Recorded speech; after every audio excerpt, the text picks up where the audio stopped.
अटल जनशक्ति party के राष्ट्रीय प्रभारी बम बम महाराज नोटिया ने मंच को संचालन किया और साथ साथ जो अटल जनशक्ति पार्टी के राष्ट्रीय अध्यक्ष आचार्य ज्ञान प्रकाश त्रिपाठी जी और वरुण पाठक जो कि पार्टी के महासचिव हैं, उनका भी परिचय कराया और साथ में कई लोग इनके विचारों को सुनने के लिए मौजूद रहे।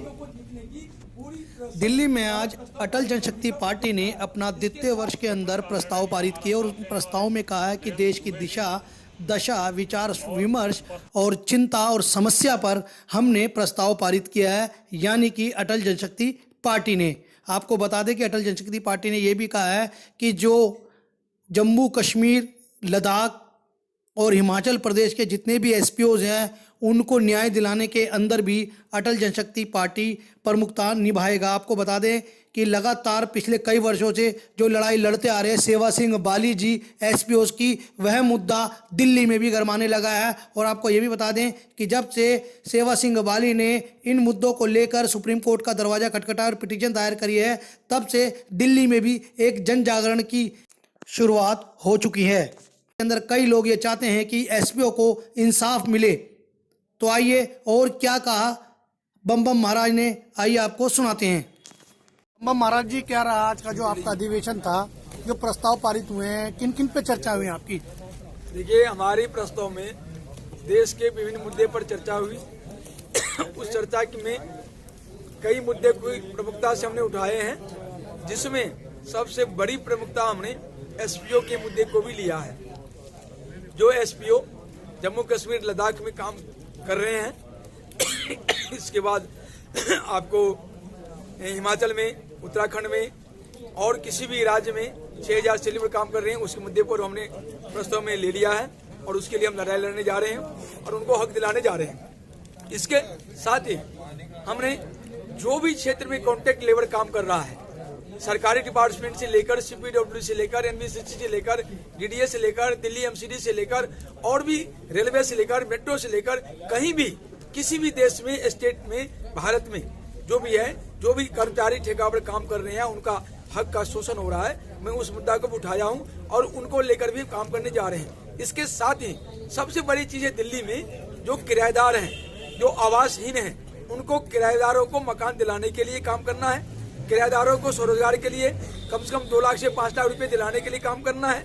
उसके बाद जो रेहड़ी पट्टी वाले हैं, जो साप्ताहिक बाजार वाले हैं, ये लोग जो काम कर रहे हैं, इनके साथ जो शोषण हो रहा है, इनके शोषण को रोकने के साथ साथ इनको अस्थायी तौर पर तय बाजारी दिलाना, पक्का इसको दुकान दिलाना और इनको न्यूनतम 2 लाख से 5 लाख रुपए की लोन देकर सहायता राशि दिलाना, ये भी हमारे इसमें शामिल रहा है। इसके साथ जो केजरीवाल का इस दिल्ली में जब से इसकी सरकार आई है, तब से केजरीवाल का और भाजपा का और कांग्रेस का जो 36 का आंकड़ा रहा है, जो निगम में भाजपा है, केजरीवाल जो उसको हमेशा 10 बार 15 बार हो गया निगम कर्मचारी का तनख्वाह रोक के और ये हड़ताल करवा दिया, जिससे दिल्ली की सफाई व्यवस्था बिल्कुल चरमरा गई है। हर जगह गंद से दुर्गंध महक रहा है। ये केजरीवाल का जो दुष्ट भावना है, वो दुष्ट भावना के प्रति हमने प्रस्ताव पारित किया है और केजरीवाल भगाओ आंदोलन भी हमने छेड़ने का लक्ष्य लिया है। ये कह रहा है दिल्ली नगर निगम, इसको एक सीट दिल्ली नगर निगम में जीतने नहीं दूंगा और 2021 से 2022 तक इसको दिल्ली सरकार को बर्खास्त करवा के केजरीवाल को, मनीष सिसोदिया को, संजय सिंह को, अमानतुल्लाह खान को, उसके बाद और भी जो देशद्रोही तत्व हैं, इन सभी को तिहाड़ जेल में चक्की पिसवाऊंगा। और क्या प्रस्ताव पारित किया। अभी मैं और प्रस्ताव की अगर बात करें तो आपकी जो अटल जनशक्ति पार्टी है, क्या बेरोजगारी का जो सबसे बड़ा मुद्दा आया, तो क्या जो पढ़े लिखे नौजवान बेरोजगार है उनको भी कोई रोजगार देने की योजना बनी आपकी इस प्रस्ताव में? देखिए, रोजगार की योजना तो मेरी प्रमुखता में पहले ही थी। मैं 30 से 40 करोड़ रोजगार पूरे देश में देने जा रहा हूँ और इसका ब्लूप्रिंट मैंने बना लिया है। देश में रोजगार की कमी नहीं है, संसाधन की कमी नहीं, किसी बात की कमी नहीं है। कमी तो है राजनीतिक इच्छा शक्ति की।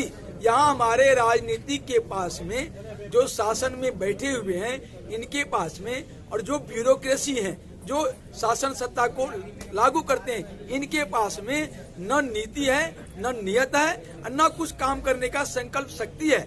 जो अटल जनशक्ति पार्टी इस बात को समझकर इन ब्यूरोक्रेसी का एक नया सिस्टम ही बनाने जा रहा है, ताकि जो हमारी योजना है आम लोगों तक 30 से 40 करोड़ बेरोजगारों को रोजगार देने की, वो लोगों तक पहुंच सके।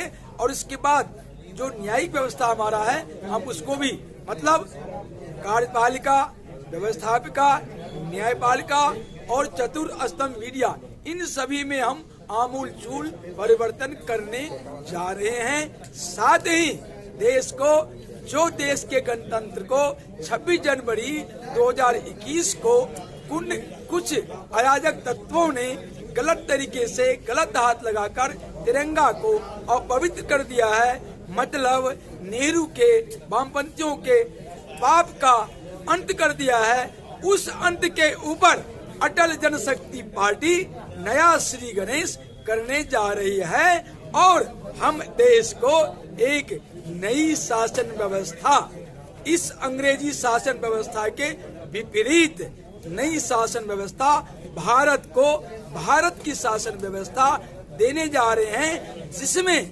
भारत की भाषा हिंदी को सहित जो भारतीय भाषा है उसका पूरा स्थान होगा, और अंग्रेजी भाषा की गुलामी से देश की हर चीज को मुक्त करेंगे, और देश की आजादी को सबसे पहले संसद में परिभाषित करेंगे। आने वाले नगर निगम के चुनाव है, उसमें अटल जनशक्ति पार्टी की क्या क्या तैयारियां, कितनी आपने सीटें कवर करी? आने वाले नगर निगम के चुनाव में आपको अटल जनशक्ति पार्टी ही दिखाई देगा, बाकी कोई नहीं दिखाई देगा। सबका सुपड़ा साफ, हम काम के आधार पर, योजना के आधार पर, नीति के आधार पर और क्रियान्वयन के आधार पर करेंगे। मैं आपको एक चीज बता देना चाहता हूं, जो 60% किराएदार हैं दिल्ली में, हम सभी किराएदारों को मकान मुहैया कराएंगे। इसके लिए निगम बैंक स्थापित करूंगा और उनके द्वारा सबको मकान देंगे। इसके बाद जो रेहड़ी पट्टी वाले हैं, 10 लाख से 15 लाख रेहड़ी पट्टी वालों को पक्का लाइसेंस दूंगा। इसके बाद कोविड कंट्रोल के तौर पर 2 लाख रुपए प्रति लोगों को, जो सरकारी क्षेत्र में हैं या मजबूत सेक्टर में, उनको छोड़ के गरीब तबकों को वो भी दूंगा, और 5 लाख रुपए आपदा लोन के रूप में विकसित करके उन लोगों को दूंगा। मेरी जो योजना है, मेरी योजना के आगे कोई भी पार्टी नहीं ठहरने वाला, इसलिए हम आपको दावा के साथ कहते हैं, आने वाले निगम चुनाव में अटल जनशक्ति पार्टी ही आपको दिखाई पड़ेगा।